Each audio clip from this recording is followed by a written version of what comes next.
It was the Monday before Easter last spring. Mother dear and I were talking, and she said, "Does your camera do everything you want it to do?"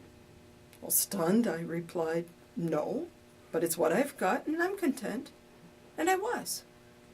We dropped the subject, and I didn't think any more about it. A new camera just wasn't in that week's budget. The next day, a friend came in with several boxes of items that she wanted me to take and just sell. She said, "Keep the money for you, for something you want for you." Okay. Later on in the day, another friend came in, and we were talking about the needs of the area and how we could help. And she looked at me, she said, "Don't you want something just for you?" Well, I thought for a minute, said, yeah, funny you ask. And I told her about the camera conversation with Mom. She said, "I'm going to pray that you get a camera." That night, I was out shopping and bumped into another acquaintance. And one of the first things that he said to me was, "Linda, don't you think it's time that you got a new camera? You've had your camera for 3 years now, and the technology has changed so much. You really need to think about a new camera."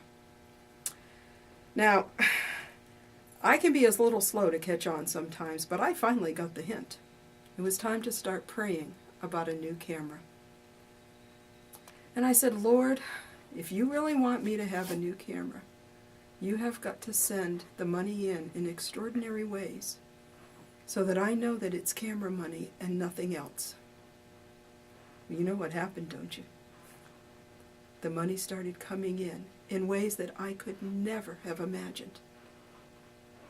And just 6 weeks later, Memorial Day weekend, I had my new camera.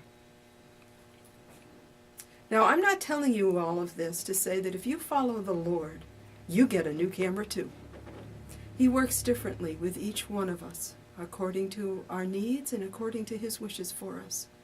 There's a couple things I would like to point out. First, what if when I got all that money, I hadn't bought the camera?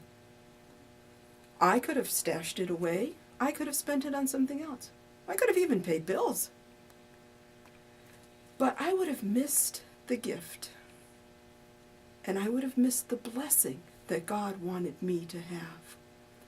This is the season that we celebrate God's ultimate gift, His Son, Jesus Christ. By accepting the gift of salvation through Jesus Christ, we receive forgiveness, peace, joy, eternity with Him, and so many, many blessings. But if we spend ourselves on other things and we ignore the gift, we are lost now and forever. Second, with this gift comes responsibility. God gives us gifts, material or spiritual, not just to please us, to bring attention or glory to who we are or what we do. God gives us these gifts so that we will in turn bless others, so that we will lead them to Him or lead them to a deeper walk with Him. With the gift of this camera, I have a responsibility to take pictures that honor Him, that show His creation, His glory, pictures that will show Him to others who seek Him, or to others who are hungry for His touch and don't even know it is Him that they are hungry for. I can't take the gift lightly, for it was bought with a price, and it came with a purpose. This Christmas season, I pray that through this gift, through all our gifts, those around us would see Jesus.